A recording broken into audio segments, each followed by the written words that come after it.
আল্লাহ রাব্বুল আলামিন সূরা হামিম সিজদার মধ্যে বলেছেন, ইন্নাল্লাযীনা ক্বালু রাব্বুনাল্লাহ, নিশ্চয়ই যারা বলে, যে মুসলিম মুমিনরা বলে যে আমাদের রব আল্লাহ, রব্বুনাল্লাহ, আমাদের রব কে? আল্লাহ। সুম্মা ইসতাকামু, এরপর এই কথার উপরে অবিচল থাকে, যে ইস্তেকামা, আমাদের রব আল্লাহ, এটা বলার পরে আল্লাহ পাকের বিধানের উপরে অবিচল থাকে। সুম্মা ইসতাকামু, তাদের কি হবে? তাতানাজ্জালু আলাইহিমুল মালায়েকা, তাদের উপরে আল্লাহর রহমতের ফেরেশতারা নেমে আসবেন ইনশাআল্লাহ। রহমতের ফেরেশতা নেমে আসবেন, তাতানাজ্জালু আলাইহিমুল মালায়েকা, এবং তারা বলবেন আল্লা তাখাফু ওয়া লা তাহজানু, হে মুমিন মুসলিমরা, তোমরা দুশ্চিন্তা করো না, তোমরা ভয় করো না। নাহনু আউলিয়াউকুম ফিল হায়াতিদ দুনিয়া ওয়া ফিল আখিরাহ, আমরা যারা আল্লাহর ফেরেশতা আছি, আমরা দুনিয়া এবং আখিরাতে তোমাদের বন্ধু হয়ে গেলাম।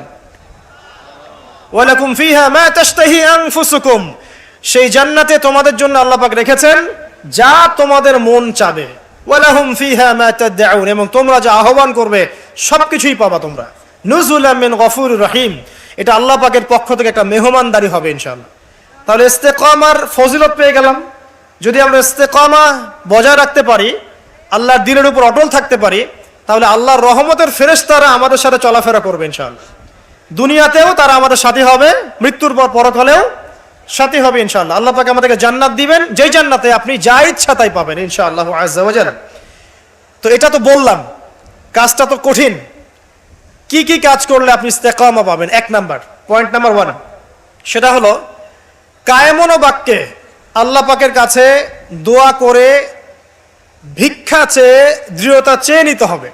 কায়েমন বাক্যে আল্লাহর কাছে দোয়া করে, তওবা করে, ইস্তেগফার করে ইস্তেকামা, দৃঢ়তা চাইতে হবে, দোয়া করতে হবে। এই দোয়াটার সবচেয়ে সেরা দোয়া কোনটা? যেটা আমরা নামাজে করি। কি বলি? ইহদিনাস সিরাতাল মুস্তাকিম সিরাতাল্লাযীনা আনআমতা আলাইহিম গায়রিল মাগদুবি আলাইহিম ওয়ালাদ-দাল্লিন। আল্লাহ আমাদেরকে সরল পথ প্রদর্শন করুন, একদম সোজা রাস্তা। কোন পথ? যে পথে আপনি পরিচালিত করেছেন কাদেরকে? আনআমতা আলাইহিম, যাদের প্রতি আপনি অনুগ্রহ বর্ষণ করেছেন, মানে নবীগণ, সিদ্দিকগণ, শহীদগণ, তাদের পথ হচ্ছে সিরাতুল মুস্তাকিমের পথ। গায়রিল মাগদুবি আলাইহিম ওয়ালাদ-দাল্লিন, তাদের পথে নয় যারা গজবপ্রাপ্ত এবং পথভ্রষ্ট, তাদের পথে আমাদেরকে চালাবেন না হে আল্লাহ, যারা গজবপ্রাপ্ত এবং পথভ্রষ্ট। তো প্রথমে ইস্তেকামা চাইতে হবে। এভাবে প্রত্যেক ফরজ নামাজে, নফল নামাজে, সুন্নত নামাজে আমরা আল্লাহর কাছে এই সোজা পথ চাবো এবং তার উপরে সুদৃঢ়তা আল্লাহর কাছে চেয়ে নিব ইনশাআল্লাহ। আরেকটা দোয়া করবো ইনশাআল্লাহ সেজদায় গিয়ে, সেটা হচ্ছে নবী সাল্লাল্লাহু আলাইহি ওয়াসাল্লাম প্রায় এই দোয়াটা করতেন। কোন দোয়া? তিনি বলতেন ইয়া মুকাল্লিবাল কুলুব সাব্বিত কলবি আলা দীনিক। কি বলতেন? আমার সাথে বলেন, ইয়া মুকাল্লিবাল কুলুব সাব্বিত কলবি আলা দীনিক। আরেকটা দোয়া করতেন নবী সাল্লাল্লাহু আলাইহি ওয়াসাল্লাম, ইয়া মুসাররিফাল কুলুব সাররিফ কুলুবানা আলা তাআতিক, অর্থাৎ হে হৃদয় সমূহের পরিবর্তনকারী, আবর্তনকারী, আমার কলবটাকে তুমি তোমার দ্বীনের উপর প্রতিষ্ঠিত রাখো। এই দোয়াটা বেশি বেশি করলে ইনশাআল্লাহ আল্লাহর পথে ইস্তেকামা পাওয়া যাবে ইনশাআল্লাহ। আল্লাহ পাক আমাদেরকে তৌফিক দান করুন, আমিন। এর পাশাপাশি আমরা করব তওবা এবং ইস্তেগফার। আমরা আল্লাহকে বলবো আস্তাগফিরুল্লাহ, বলেন আল্লাযী লা ইলাহা ইল্লা হুয়াল হাইয়ুল কাইয়্যুম ওয়া আতুবু ইলাইহি। তওবা করব এভাবে মন থেকে যে হে আল্লাহ, আমি সারা জীবনে তোমার যে বিরুদ্ধাচরণ করেছি, বা তোমার যে বিধিবিধানের আমি পরোয়া করিনি, বা ফরজ ওয়াজিব আদায় করি নাই, আমি এখন থেকে তওবা করছি যে আমি সমস্ত পাপ থেকে তোমার দিকে মুখ ফেরালাম ইনশাআল্লাহ। এবং আগামী যতদিন আমি বেঁচে থাকবো ইনশাআল্লাহ, আল্লাহ তোমার এই বিধিবিধানের বাইরে আমি যাব না ইনশাআল্লাহ। এবং আমি নিজে অনুশোচনায় ভুগবো যে কেন আমি এতদিন তোমার পথ থেকে দূরে ছিলাম। ইনশাআল্লাহ যদি আপনার মন থেকে তওবা বের হয়ে আসে, আল্লাহ রাব্বুল আলামিন আপনার সমস্ত গুনাহকে নেকি দিয়ে পরিবর্তন করে দিবেন ইনশাআল্লাহ। আল্লাহ পাক এই তওবার মধ্য দিয়ে, দোয়ার মধ্য দিয়ে বান্দাকে ইস্তেকামা দান করেন, সুদৃঢ়তা দান করেন। এটা হচ্ছে 1 নাম্বার পয়েন্ট। 2 নাম্বার পয়েন্টে আসেন। 2 নাম্বারটা হচ্ছে আপনার কলব। এই যে দেহটা দেখছেন, এটা একটা রক্তে মাংসের দেহ। এই দেহটা কিন্তু অমর না। এটা কি অমর? না। আপনার ভিতরে একটা কলব বা আত্মা বলে ব্যাপার আছে না? আছে। এই কলবটার ব্যাপারে নবী সাল্লাল্লাহু আলাইহি ওয়াসাল্লাম বলেছেন, যখন আদম সন্তান কোনো গুনাহ করে তখন তার কলবের মধ্যে একটা দাগ পড়ে। কি পড়ে? দাগ পড়ে। আরেকটা যখন পাপ করে তখন আবার দাগ পড়ে, আরো একটা পাপ করে আবার দাগ পড়ে। এইভাবে যখন আপনি গুনাহ করতেই থাকবেন তখন পুরো অন্তরটা কি হবে? কলুষিত হয়ে দুর্গন্ধযুক্ত হয়ে যাবে। তো যখন আপনার কলব দুর্গন্ধযুক্ত হয়ে যাবে তখন সেখানে আপনার হিংসা, আপনার অহংকার, হ্যাঁ, আপনার গীবত, আপনার আল্লাহদ্রোহিতা, এই যে খারাপ রিপুগুলো আছে সবগুলো এই কলবে বাসা বাঁধবে। কখন বাসা বাঁধবে? যখন আপনার কলবটা কলুষিত হয়ে যাবে। আর কলুষিত হচ্ছে কেন? পাপের কারণে। কিসের কারণে? পাপের কারণে। তো এখন কলবটাকে আগে পরিচ্ছন্ন করতে হবে। আপনার কলবটাকে পরিচ্ছন্ন করলে পরে ইনশাআল্লাহ তাআলা আপনি দেখবেন যে আপনার অন্তরের মধ্যে আল্লাহর পক্ষ থেকে নূর আসছে এবং ইস্তেকামা, সুদৃঢ়তা আপনি পাচ্ছেন ইনশাআল্লাহ। এখন আমি আপনাদেরকে বলে দেই কয়েকটা কাজ, যেই কাজগুলোর মধ্য দিয়ে আপনি আপনার কলবটাকে আল্লাহর রাস্তায় অবিচল রাখতে পারবেন ইনশাআল্লাহ তাআলা। 1 নাম্বার, বেশি থেকে বেশি ইস্তেগফার করা, যেটা আমি একবার বলে দিলাম। 2 নাম্বার, আল্লাহর জিকিরকে বাড়িয়ে দেওয়া। আল্লাহর জিকির বাড়িয়ে দেওয়া বলতে চলতে ফিরতে আপনি আস্তাগফিরুল্লাহ পড়বেন, সুবহানাল্লাহ পড়বেন, আলহামদুলিল্লাহ পড়বেন, ওয়ালা ইলাহা ইল্লাল্লাহ আল্লাহু আকবার পড়বেন, লা হাওলা ওয়ালা কুওয়াতা ইল্লা বিল্লাহ পড়বেন, দরুদ শরীফ পড়বেন। ঠিক আছে? এই যে জিকির আজগারগুলো সকাল সন্ধ্যার, এগুলো করতে থাকলে আপনার কলবটা ইনশাআল্লাহ তাআলা পরিষ্কার হবে। আল্লাহ পাক কলব পরিষ্কার করার তৌফিক দান করুন, আমিন। এরপরে কি? এরপরে হচ্ছে বেশি বেশি কোরআন তেলাওয়াত। কোরআন তেলাওয়াত যদি বাড়িয়ে দেন দেখবেন আপনার কলবের মধ্যে যত ময়লা এটা আস্তে আস্তে ঝরে পড়বে ইনশাআল্লাহ। সবাই কোরআন তেলাওয়াত করতে পারি তো ইনশাআল্লাহ? আল্লাহ পাক সবাইকে বিশুদ্ধ করে কোরআন তেলাওয়াত করার তৌফিক দান করুন এবং প্রত্যেক দিন কমপক্ষে 1 পারা করে পড়ার চেষ্টা করেন। আল্লাহ পাক তৌফিক ইনায়াত করুন, আমিন। কোরআন তেলাওয়াত করেন, আপনার কলবের ময়লা ইনশাআল্লাহ চলে যাবে। আল্লাহ পাক তৌফিক ইনায়াত করুন। আর কয়েকটা কাজ কি? মৃত্যুর কথা বেশি বেশি স্মরণ করা। মৃত্যুর কথা বেশি বেশি স্মরণ করা, পরকালের ফিকির করা, আল্লাহর সামনে দাঁড়াতে হবে এই জবাবদিহিতার চেতনা ভিতরে থাকা। বেশি বেশি কবর জিয়ারত করেন, মৃত্যুর কথা ফিকির করেন, পরকালীন চিন্তা করেন। আপনার কলবের মধ্যে যে নোংরা কলুষতাগুলো আছে ইনশাআল্লাহ তাআলা এগুলো দূরীভূত হয়ে যাবে ইনশাআল্লাহ। আল্লাহ পাক তৌফিক দান করুন, আমিন। যখন কলবটা পরিষ্কার হবে তখন আপনি কি করবেন? ইস্তেকামা পাবেন, আল্লাহ পাকের রাস্তায় দৃঢ়তা পাবেন ইনশাআল্লাহ। আল্লাহ রাব্বুল আলামিন আমাদেরকে 2টা বিষয় বোঝার তৌফিক দান করুন। 1 নাম্বার কি বলেছি? দোয়া, তওবা, ইস্তেগফারের মধ্য দিয়ে আল্লাহর কাছে চেয়ে নেওয়া, তারপর নিজের কলবটাকে কি করা? পরিচ্ছন্ন করা। তারপরে কি? তারপরে হচ্ছে হ্যাঁ, কোরআন তেলাওয়াত। বেশি বেশি কোরআন তেলাওয়াত করলে আল্লাহর সাথে আপনি কথোপকথন করতে পারছেন। যে যত বেশি কোরআন তেলাওয়াত বাড়িয়ে দিবে ইনশাআল্লাহ তাআলা তার অন্তর তত পরিচ্ছন্ন হবে, আল্লাহর পথে ইস্তেকামা থাকতে পারবে। এরপরে যে কাজটা সেটা হলো রাসূলুল্লাহ সাল্লাল্লাহু আলাইহি ওয়াসাল্লামের সুন্নতের উপর আমল করা। কি করা ভাই? রাসূলের সুন্নতের উপরে আমল করা। সারা দিন রাত নবী সাল্লাল্লাহু আলাইহি ওয়াসাল্লামের যে সুন্নাহগুলো আছে এইগুলোর উপরে যদি আমল করতে পারেন ইনশাআল্লাহ তখন আপনি আল্লাহর পথে চলার ক্ষেত্রে ইস্তেকামা পাবেন ইনশাআল্লাহ আযজা ওয়া জাল। এরপরে আমর বিল মারুফ এবং নাহি আনিল মুনকারের কাজ করা, মানে দিনকে কেন্দ্র করে সৎ কাজের আদেশ করবেন, অসৎ কাজে নিষেধ করবেন। যতটুকু পারেন, আপনাকে আল্লাহ পাক যতটুকু ইলম কালাম দিয়েছেন এটা দিয়েই আপনি সৎ কাজের আদেশ করবেন, অসৎ কাজে কি করবেন? নিষেধ করবেন। ইনশাআল্লাহ দেখবেন আপনি আল্লাহর পথে ইস্তেকামা পাচ্ছেন। আর কি? আর হচ্ছে নামাজ, 5 ওয়াক্ত নামাজ, এর মধ্য দিয়ে আপনি আল্লাহকে পাবেন। ওয়াস্তাঈনু বিস-সাবরি ওয়াস-সালাহ। আল্লাহ পাক বলেছেন আল্লাহকে ডাকো এবং চাও কিভাবে? সবরের সাথে এবং সালাতের মধ্য দিয়ে। যত নামাজ বাড়িয়ে দিবেন, জামাতে পাবন্দি করবেন, নফল বাড়িয়ে দিবেন, সুন্নত বাড়িয়ে দিবেন, আল্লাহ পাক ইনশাআল্লাহ আপনাকে দ্বীনের পথে চলার ক্ষেত্রে ইস্তেকামা দান করবেন ইনশাআল্লাহ। আরেকটা বিষয় বলে সামনের দিকে যাই, সেটা হলো দ্বীনের ইলম অর্জন এবং প্রচার প্রসার। আপনি যত বেশি দ্বীনের জ্ঞান অর্জন করবেন এবং প্রচার প্রসার ঘটাবেন ইনশাআল্লাহ তাআলা আপনার কলবের মধ্যে ইসলামের প্রতি ইস্তেকামা আসবে ইনশাআল্লাহ।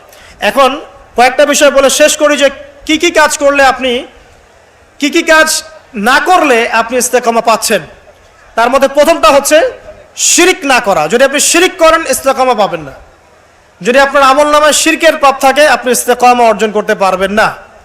আর আমরা বারবার বলেছি যে মুসলিমরা এখন কথায় শিরিক করছে, কাজে শিরিক করছে এবং মুসলিমরা এখন আকীদার মধ্যেও শিরিক করছে। কথায়, কাজ এবং আকীদার শিরকের এই ক্লাসিফিকেশনগুলো জানতে হলে কিতাবুত তাওহীদ নামে একটা বই আছে, এই বইটা পড়লে ইনশাআল্লাহ জানতে পারবেন। আল্লাহ পাক তৌফিক ইনায়াত করুন, আমিন। শিরিক করা যাবে না, ইস্তেকামা পেতে হলে শিরিক করা যাবে না। তারপরে কি করা যাবে না? বেদাত। নবী সাল্লাল্লাহু আলাইহি ওয়াসাল্লামের সুন্নতের মধ্যে কোনো প্রকার বেদাতের সংযোজন ঢুকানো যাবে না। যদি বেদাতি আমল করতে থাকেন আপনি আল্লাহর পথে ইস্তেকামা পাবেন না। 2, 3 হচ্ছে হারাম রিজিক। যদি আপনি হারাম রিজিকে অভ্যস্ত থাকেন বা লিপ্ত থাকেন, এই রিজিক দিয়ে আপনার যে দেহ এবং আত্মাটা গঠিত হবে, এই দেহ আত্মা মন নিয়ে আপনি আল্লাহর পথে ইস্তেকামা পাবেন না। অতএব রিজিকের ক্ষেত্রে সচেতন হন। আল্লাহ রাব্বুল আলামিনের ওয়াস্তে সমস্ত হারাম রিজিককে ত্যাগ করে তওবা করে ফিরে আসেন, হালালে সন্তুষ্ট থাকেন, অল্পে তুষ্ট থাকেন, ইনশাআল্লাহ আল্লাহ পাক আপনার অল্প আমলকেই জান্নাতের ওসিলা বানিয়ে দেবে ইনশাআল্লাহ তাআলা। 3 নাম্বার বললাম হারাম রিজিক থেকে দূরে থাকা। 4 নাম্বার প্রবৃত্তির অনুসরণ না করা। প্রবৃত্তি মানে মন যা চায় তা করা। মন যা চায় তা করা যাবে না, বরং আল্লাহ এবং তার রাসূল যা বলেছেন তাই করতে হবে। এই পৃথিবীতে মানুষ হিসেবে আমরা কেউই স্বাধীন নই। আমরা যে স্বাধীনতার কথা বলি না, ব্যক্তিগতভাবে ব্যক্তি হিসেবে কোনো মানুষ স্বাধীন নয়, সবাই আল্লাহ পাকের দাসত্বের অধীনে পরাধীন। তো যখন আপনি নিজের নফসের তাবেদারি করছেন, প্রবৃত্তির অনুসরণ করছেন, তার মানে আপনি স্বাধীনতার ভাব দেখাচ্ছেন, এর মধ্য দিয়ে আপনি শয়তানের দাসত্ব করছেন। এটা আপনাকে আল্লাহর পথে ইস্তেকামা দিবে না। মূল বিষয়টা হচ্ছে আল্লাহ পাকের দাসত্ব করলে পরে আল্লাহর পথে ইস্তেকামা আসে, নফসের প্রবৃত্তির অনুসরণ করলে পরে আপনার আল্লাহর পথে ইস্তেকামা আসবে না। প্রবৃত্তি বলছে নামাজ পড়ার দরকার নাই, আজান হচ্ছে শুয়ে থাকেন। প্রবৃত্তি বলছে যে মাপে একটু কম দিলে কোনো সমস্যা নাই। আপনার প্রবৃত্তি বলছে সবাই তো সুদ খায়, আমি খেলে কি সমস্যা। আর প্রবৃত্তি বলছে যে ওই সম্পদ এতটুকু নেওয়াই যায়, আত্মসাৎ করাই যায়। ঠিক আছে, তো এই যে প্রবৃত্তির কথাগুলো, প্রবৃত্তি বলছে পর্দা করার দরকার নাই, ফ্যাশন করে চলবো। প্রবৃত্তি বলছে আমরা টিকটক করি। প্রবৃত্তি বলছে আমরা ফ্রি মিক্সিং করি, হ্যাঁ, আমার এই যে বয়ফ্রেন্ড গার্লফ্রেন্ডের সাথে ঘুরে বেড়াই। প্রবৃত্তি বলছে এগুলা। তো প্রবৃত্তির অনুসরণ করলে পরে আপনি আল্লাহর পথে ইস্তেকামা পাবেন না। আর কি, আর হচ্ছে দিনের জ্ঞানের অজ্ঞতা। দিনের ক্ষেত্রে জ্ঞানের অজ্ঞতা থাকলে আপনি আল্লাহর পথে ইস্তেকামা পাচ্ছেন না।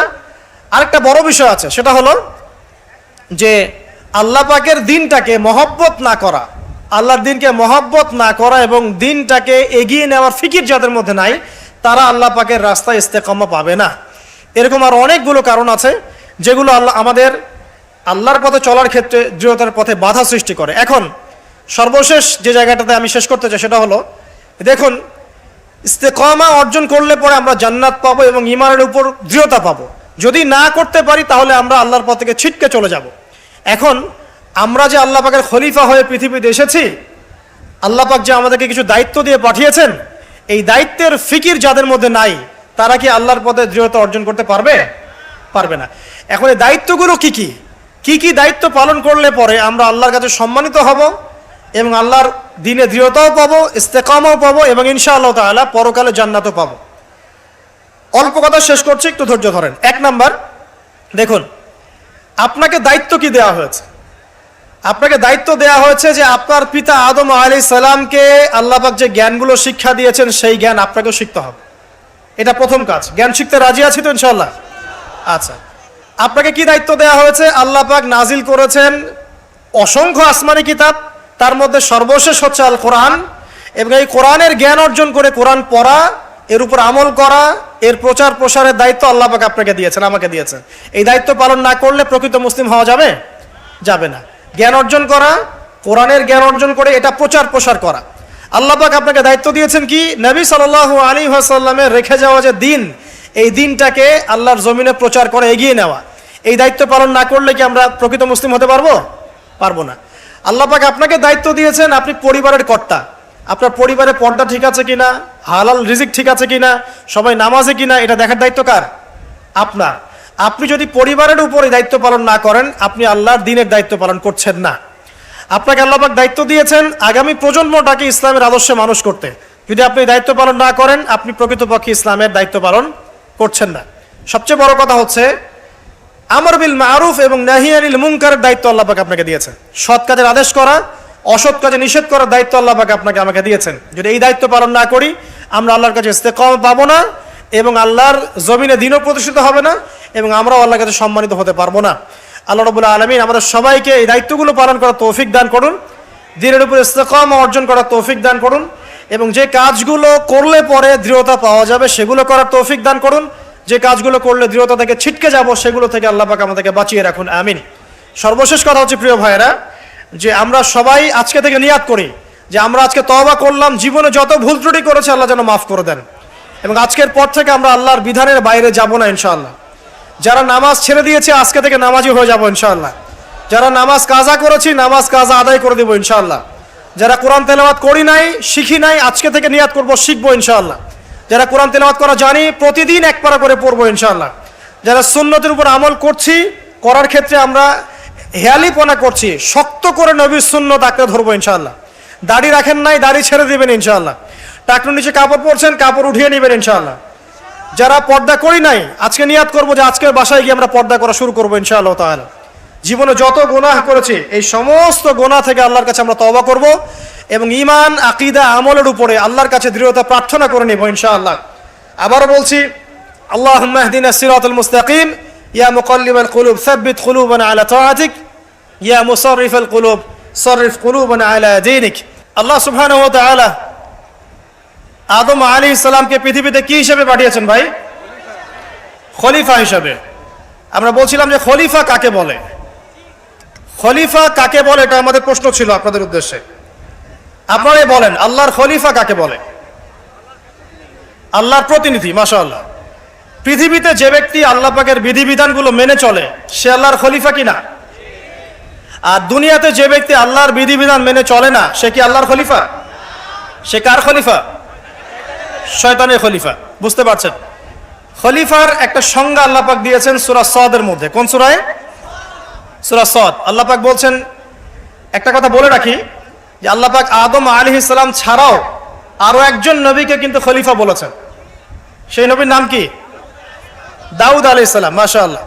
আল্লাহ পাক দাউদ আলাইহিস সালাম সম্পর্কে বলছেন, ইয়া দাউদ, হে দাউদ, ইন্না জাআলনাকা খলিফাতান ফিল আরদ, নিশ্চয়ই আমি তোমাকে পৃথিবীতে আমার খলিফা করেছি। কাকে করেছেন?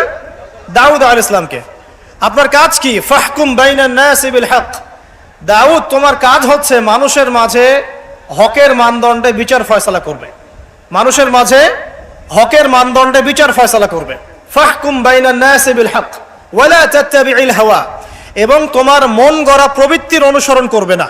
ইন্নাল্লাযীনা ইউদিল্লুনা আন সাবিলিল্লাহ লাহুম আযাবুন শাদীদ বিমা নাসু ইয়াউমাল হিসাব।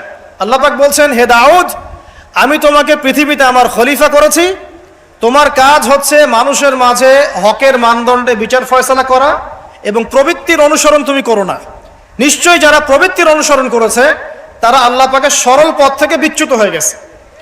আর যারা আল্লাহ পাকের সরল পথ থেকে বিচ্যুত হয়ে যাবে, তাদের জন্য কিয়ামতের মাঠে যন্ত্রণাদায়ক শাস্তি অপেক্ষা করছে। ঠিক আছে? এখন এখানে দেখেন, আল্লাহ পাক দাউদ আলাইহিস সালামকেও খলিফা বলেছেন এবং আদম আলাইহিস সালামকেও খলিফা বলেছেন। তো এই দুইজনের দায়িত্ব কি? পৃথিবীতে এসে আল্লাহ পাকের বিধিবিধান মেনে চলা এবং মানুষের মাঝে আল্লাহর বিধান অনুযায়ী ফয়সালা করা। এই হলো খলিফার কাজ। যদি এখন পৃথিবীতে এসে আমরা আল্লাহর বিধানের পরোয়া না করি এবং আল্লাহর বিধান দ্বারা আমরা মানুষের মাঝে বিচার ফয়সালা না করি, আমরা আর আল্লাহর খলিফা থাকছি না। কথা ঠিক আছে? এখন আদম আলাইহিস সালামকে পরীক্ষা করা হলো, তাকে জ্ঞান শিক্ষা দেওয়া হলো, তার বুকের বাপ পাঁজরের হাত থেকে তার স্ত্রীকে সৃষ্টি করা হয়েছে, জান্নাতে রাখা হয়েছে। জান্নাতে রেখে দেওয়ার পরে আল্লাহ পাক ফেরেশতাদেরকে দিয়ে আগে সেজদাও করিয়েছেন। একজন সেজদা করে নাই, তার নাম কি? ইবলিস। শয়তান সেজদা না করার কারণে আল্লাহ পাক তাকে জিজ্ঞাসা করেছেন যে তুমি মা মানাআকা আন তাসজুদ ইয আমারতুক, তোমাকে কিসে নিষেধ করলো আদমকে সেজদা করতে যখন আমি আদেশ করলাম? শয়তান যুক্তি দিচ্ছিল, খলাকতানি মিন নার ওয়া খলাকতাহু মিন তিন, আমাকে সৃষ্টি করেছেন হে আল্লাহ আপনি আগুন দিয়ে, আর আদমকে সৃষ্টি করেছেন কি দিয়ে? মাটি দিয়ে। তো আমি আগুনের তৈরি, আদম মাটির তৈরি, আমি আদমের চাইতে বেশি সুপিরিয়র। এটা যুক্তি ছিল কার? শয়তানের। মানে শয়তান বোঝাতে যাচ্ছে যে আল্লাহ আপনি যে আমাকে বলছেন যে আদমকে সেজদা করো, আদম তো মাটির তৈরি, আমি তো আগুনের তৈরি, তাহলে আমি কেন ওকে সেজদা করব? বরং আপনি ভুল বলছেন। শয়তানের বক্তব্যটা এমন যে আপনার বক্তব্য ভুল, হে আল্লাহ আমি ঠিক। নাউজুবিল্লাহ। এই অহংকার করার কারণে, আল্লাহ পাকের বিধানটাকে অমান্য করার কারণে আল্লাহ রাব্বুল আলামিন তাকে চিরস্থায়ী কি করলেন? জাহান্নামে করলেন। এখন আদমকে পথভ্রষ্ট করার জন্য আলাইহিস সালাম শয়তান কিন্তু চ্যালেঞ্জও করেছিল, করে নাই? শয়তান চ্যালেঞ্জ করছে। কি চ্যালেঞ্জ করছে?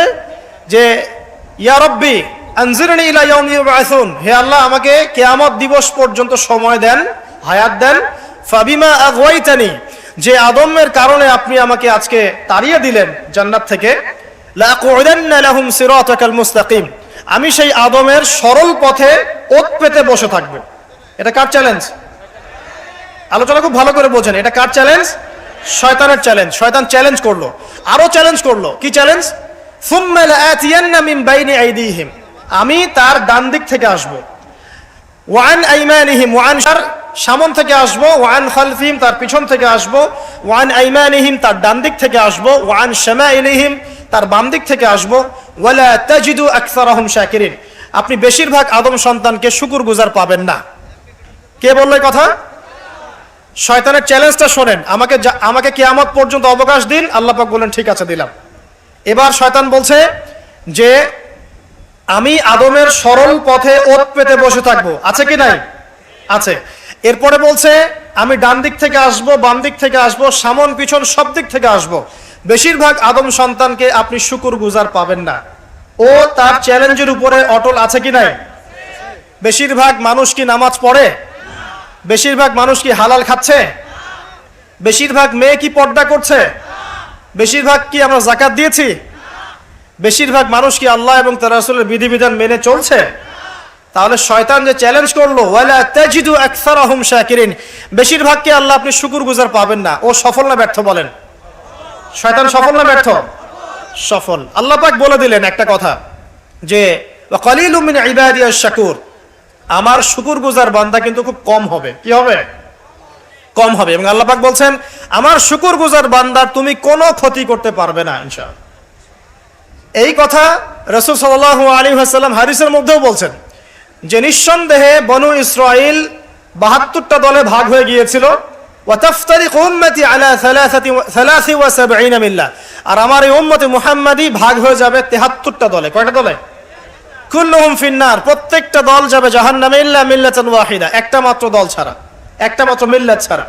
মানে ৭২টা কাতার জাহান্নামে যাচ্ছে, একটা মাত্র কাতার বাদ দিয়ে। সাহাবীরা বলছেন যে তারা কারা ইয়া রাসূলুল্লাহ? নবী সাল্লাল্লাহু আলাইহি ওয়াসাল্লাম বলছেন মা আনা আলাইহি ওয়া আসহাবি আল ইয়াউমা, আজকের দিনে আমি এবং আমার সাহাবীরা যার উপরে আছে। এই হাদিস থেকে বুঝতে পারছি আমরা যে বেশিরভাগ মানুষ কোথায় যাবে?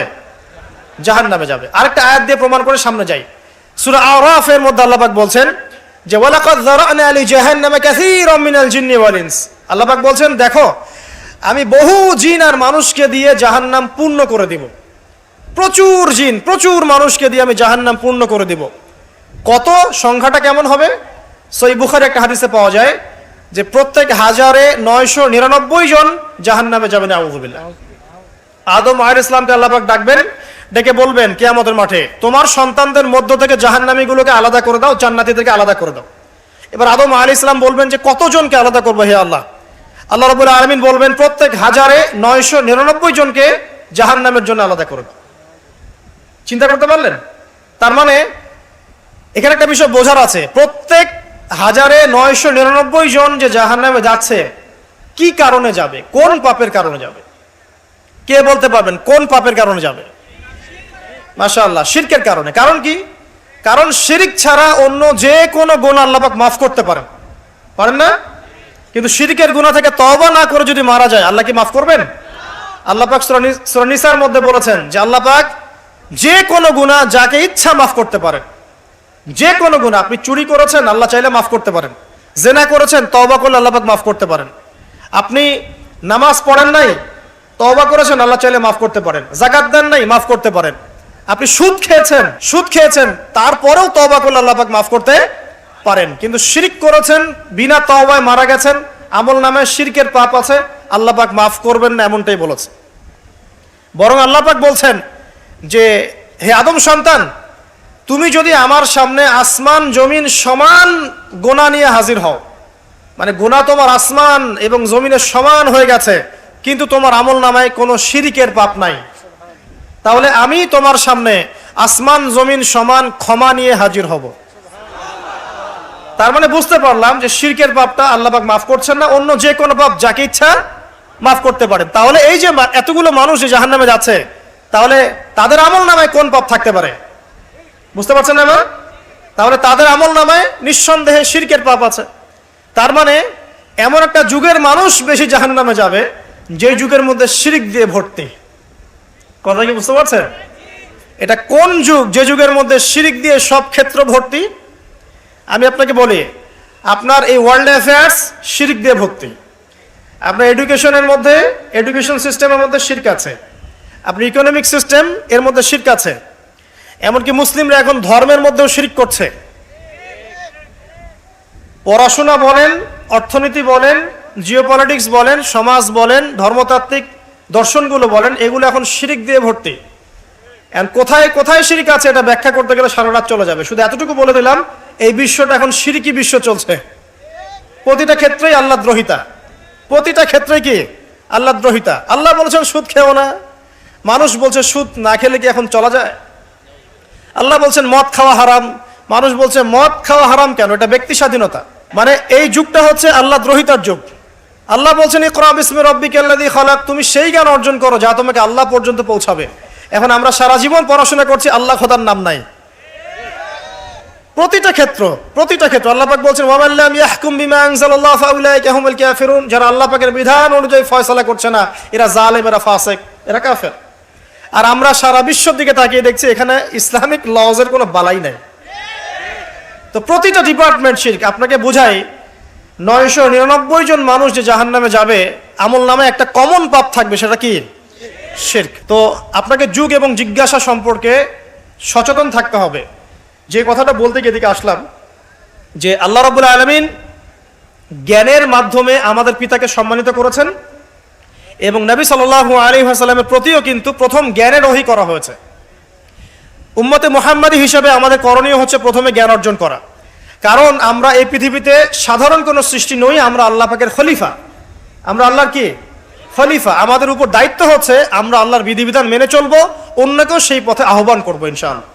এটা হচ্ছে আমাদের অ্যাজ এ খলিফা আমাদের ফাংশন।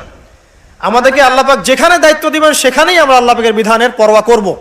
আল্লাহ পাকের বিধানকে পাশ কাটিয়ে চলে যাব না ইনশাআল্লাহ। এখন এটা বলা যতটা সহজ, করা কিন্তু খুব কঠিন, তাই না? এটা বলা সহজ, কিন্তু করা কিন্তু এতটা সহজ নয়। কিভাবে সহজ নয়? আপনি মুসলিমদের মধ্যে দেখবেন আমরা সবাই এক আল্লাহর বান্দা, একজন নবীর উম্মত, একটা কেবলা, একটা কিতাব। তারপরে দেখবেন আমরা শততা বিভক্ত না, এখন বিভিন্ন দল উপদল মতবাদে বিভক্ত না। উচিত ছিল আমরা ঐক্যবদ্ধ থাকবো, কিন্তু আমরা বিভক্ত। তো বলা সহজ ঐক্যের কথা, করাটা কঠিন না? কঠিন। মুসলিমদের কথা হচ্ছে যে মুসলিমরা পড়াশোনা করবে, দিনের এলেম কালাম শিখবে, শিখে মানুষকে শেখাবে এবং সমসাময়িক উপকারী জ্ঞানগুলোও শিখবে। জেনারেল এবং ইসলামিক উভয় দিকেই মুসলিমরা কি হবে? পারদর্শী হবে। কিন্তু বাস্তবটা কি? বাস্তবে গিয়ে আমরা দেখতে পাচ্ছি যে আমরা দুনিয়ার ফিকির যতটা বেশি করছি, দিনের জ্ঞানের ফিকির এতটা নাই। তো দেখেন, বলা সহজ, করা কিন্তু কঠিন। আমাদের উচিত ছিল যে আমরা হালাল খাবো, আমরা সুদ ঘুষ দুর্নীতির কাছে যাব না, এটা উচিত ছিল আমাদের। কিন্তু আমরা বাস্তবে কি দেখছি? ম্যাক্সিমাম মুসলিমই এখন সুদ খাচ্ছে না? ম্যাক্সিমাম মুসলিমই দেখা যায় ঘুষ ছাড়া জব হচ্ছে না, দুর্নীতি করতে হচ্ছে, অন্যের সম্পদ আত্মসাৎ করছি আমরা, এবং এগুলোকে আমরা ইসলামের অংশ বলে মনেও করছি না। মনের মধ্যে আল্লাহ পাকের ভয়ও কাজ করছে না, মনে হচ্ছে একবার হজ করে আসবো, সব গুনাহ মাফ হয়ে যাবে, তাই না? তো বলাটা কিন্তু সহজ, করাটা কি কঠিন। উচিত ছিল যে মুসলিম মহিলা যারা আছে সবাই পর্দা করবে, শালীনভাবে থাকবে। কিন্তু আপনি রাস্তাঘাটে চলাফেরা করলে দেখবেন সবাই যারা রাস্তায় ঘুরছে এরা মুসলিম পরিবারের মেয়ে, তারপরেও কাপড় চোপড়ে পর্দার কোনো বালাই নিসাউন কাসিয়াতুন আরিয়া, কাপড় পরেও নগ্ন হয়ে ঘুরছে না? আচ্ছা, এখন তো আবার অশ্লীলতাকে প্রমোট করা হচ্ছে। এখন আবার প্রমোট করা হচ্ছে যে এভাবেই নাকি 1000 বছর ধরে আমাদের মা বোনরা নাকি কাপড় পরেছে, নাউজুবিল্লাহ। তো দেখেন, বলাটা সহজ, করাটা কঠিন কেন? কারণ হচ্ছে ঈমান, আকীদা, সুন্নাহ, আমল, এগুলোর উপরে চলাটা যতটা সহজ, দৃঢ় থাকাটা এতটা সহজ নয়। এটা হচ্ছে মূল কথা। আমরা ইস্তেকামার কথা বলছিলাম, দৃঢ় থাকাটা কিন্তু এতটা সহজ নয়। চলা যায়, আপনি ভালো কাজ করতে পারবেন, আপনি ভালো কাজ চাইলে করতে পারবেন, কিন্তু গুনাহ ছাড়াটা কিন্তু এত সহজ নয়। আপনি নামাজ পড়তে পারবেন, অনেক নামাজ পড়তে পারবেন, তাসবিহ তাহলিল করতে পারবেন, জিকির আজকার করতে পারবেন, কিন্তু সুদ ছাড়া এত সহজ নয়। হারাম রিজিক ছাড়া কিন্তু এত সহজ নয়। আপনার ওই যে চাকরি আপনি করছেন, যে ব্যবসা করছেন, ওখানে হারাম যেটা আছে এটা ছেড়ে দেওয়া কিন্তু এত সহজ নয়। এর জন্য কলিজা লাগে না? লাগে। আপনি হজ উমরা করতে পারেন বছর বছর, কিন্তু প্রত্যেক বছর যাকাত বের করে দেওয়াটা এত সহজ নয়। মূল কথা হচ্ছে নেক কাজ করাটা যতটা সহজ, গুনাহ ছেড়ে দেওয়া কিন্তু এতটা সহজ নয়। ইস্তেকামা জরুরি। ইস্তেকামা মানে কি? দৃঢ়তা বা অবিচলতা। এখন আমরা আলোচনা করব আজকে ইনশাআল্লাহ অল্প সময়ে যে কয়েকটা টিপস আমি বলবো যে কাজগুলো আমাদেরকে ইনশাআল্লাহ তাআলা আল্লাহর দ্বীনের উপরে অবিচলতা সৃষ্টি করবে ইনশাআল্লাহ। এবং কিছু কিছু কাজ আমাদেরকে বর্জন করতে হবে, যেগুলো বর্জন করলে আমরা ইস্তেকামা পাবো ইনশাআল্লাহ। এবং আল্লাহ রাব্বুল আলামিন আমাদেরকে যে খলিফা করে পাঠিয়েছেন দুনিয়াতে, আমাদের যে দায়িত্বগুলো আছে এই দায়িত্বগুলো যেন আমরা পালন করতে পারি। আল্লাহ পাক আমাদের সবাইকে তৌফিক দান করুন।